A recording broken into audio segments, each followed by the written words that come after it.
திருத்தங்கள் அருள் தரும் ஸ்ரீ மீனாட்சி உடனுரை ஸ்ரீ கருணெல்லிநாதர் சுவாமி திருவடிகள் போற்றி.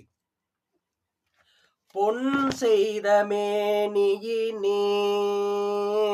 புலித்தோலை அரை கசைத்தீர்,